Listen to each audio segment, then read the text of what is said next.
All right, welcome back to another episode of Mr. King KMK and Knicks Morning Coffee. All right, today we're going to break down the Nets game last night versus the New York Knicks. But before we do that, like, comment, subscribe to the channel. All right, last night's game was a home and home. Well, not really a home and home because we played them both at Madison Square Garden. And, the Brooklyn Nets, they have a pretty good team. They got some nice players on that team. They're just without a superstar. Now, did they think Ben Simmons was going to bounce back and be their superstar? Well, that remains to be seen, but they have nice pieces. So the game is not a gimme. Even though talent-wise we're supposed to win, we have to fight. And one of the things I like about that game last night was even though we had it through the course of the game, you had to keep fighting to get it. Like they wasn't laying down, and we couldn't take our foot off the pedal. Now, the Brooklyn Nets game plan, it appeared to me that it was to stop, to make sure that Brunson don't get off. And they kept a guy 6'7" and better on him the whole night. So a long guy with length, made it a little difficult for Brunson to turn the corner and get into the paint for his signature floater. But at least, for him as our leader, he kept everybody else involved. And we had our other four starters had over 20 points a game, which was nice, being that you the star, you don't have to carry us every night. But we do still need you to stay locked in and stay engaged. And that's what Jalen Brunson did. Towns had a super game. And you can see the emphasis for the Knicks was to get into the paint, being that they didn't have their shot blocker, Claxton. And we did that, especially the whole first half. We just rolled into the paint, and they didn't have an answer for that. And also with OG Anunoby, and we're going to keep hearing these same names every day because we ride our guys, so they're just going to get the ink. But what Anunoby has been doing the past few games is just incredible. Not just over, the 20 points. It's the way he's getting it. It's the way he's recognizing who's on him, what their defensibility is. And now it's no more just picking my spots. It's that when the ball comes my way and I have an opportunity, I'm taking it. And that's the kind of mentality that we need. Again, we had a lot of assists last night. And we rarely get over, 30 assists. But the past few games, maybe in the past 6 games, we did it several times. And that's good. You want the assist, but you also want guys to be able to, do your thing, do your game. And we also see that in Mikal Bridges. His opportunities, that floater, that short mid-range is just, it's deadly. And it's not a whole lot, the defense can do about that because of the way that he creates space. So that was a good game plan going up against a team that don't have a shot blocker, and then just getting into your rhythm and get the ball to the rim and make sure the ball's going in the rim. We in the past, we was a team that we could drive it, but then we was always stuck there. Nobody was a finisher. Well, now we have several guys that can finish from multiple different angles, and that's what also makes it special. We're not just relegated to just coming down the lane and somebody feeding you. We can create to get into the lane to get a bucket. So you're just seeing certain nuances of the Knicks, that wrinkles that they're putting into their offense that's going to help us down the road. Now, we also got to figure out, now we know we wanted to stop Cam Thomas last night, and we did that. He didn't really get off. He had a decent game, but it wasn't like the night before. But, we got to do something about getting back to them shooters. And again, we talked about how Tibbs' defense is everybody 1 foot in the paint, and then you work it out from there. But, it's going to come a team that's going to really bury us if we just keep letting that happen.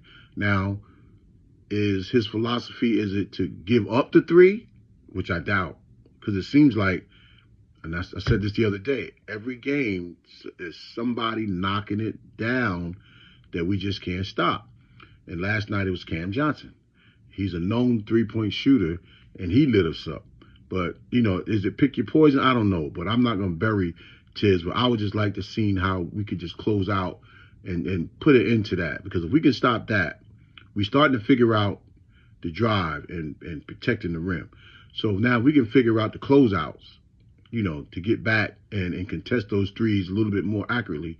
We put ourselves in a better shot, because instead of burying teams, they're having a way to get back in.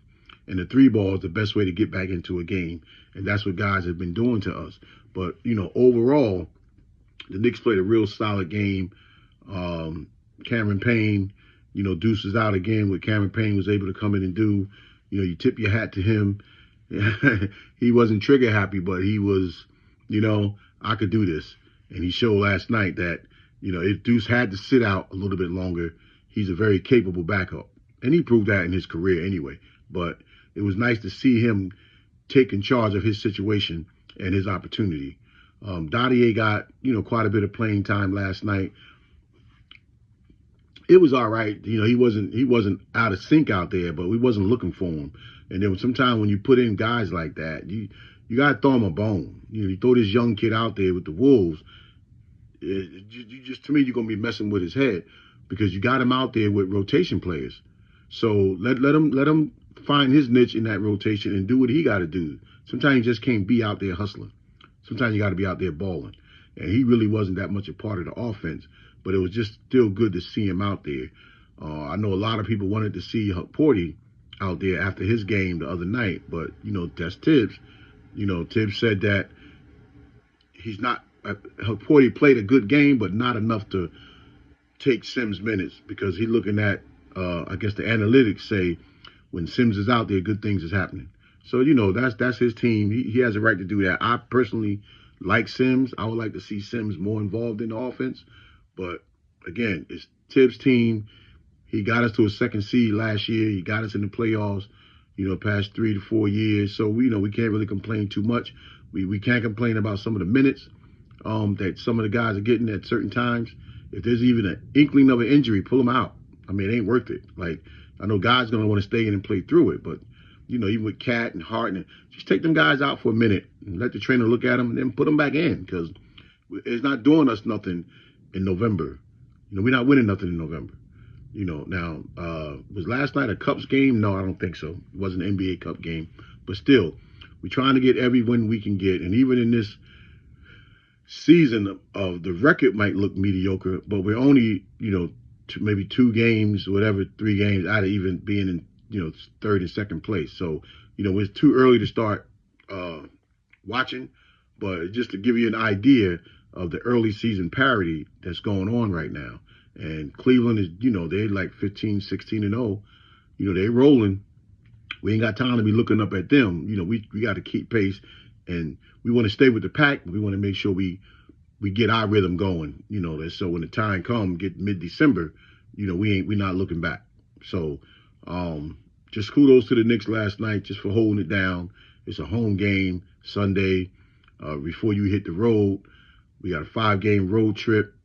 Then we got Washington. Actually, we got a home game tonight against Washington. And then we hit the road. We headed out west.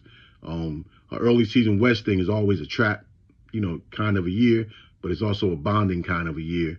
The guys are going to get to go out there and get themselves together, and reconnect on certain things that they talked about in training camp, being that they'll be alone. So that can only help us and get us ready for the stretch of December. And I'm looking forward to how our team is going to, pan out. But I really don't know what's going on with Precious. Now, we know Mitch. We don't know why is Precious out. If anybody do know why he's out, let me know. But I understand why Precious is still out. I had no indication that his injury was that type of injury. So again, we climbing the ladder. We stringing together some wins. We got to go out there and try to beat the teams we're supposed to beat, even though like we said, nothing is given. Not today, not early in the season, but we have to do it. We have to go out there, stay locked in, stay as a unit, and then just figure some other things out on the defensive end, and then we'll be fine. All right, but until next time, like, comment, subscribe. Peace.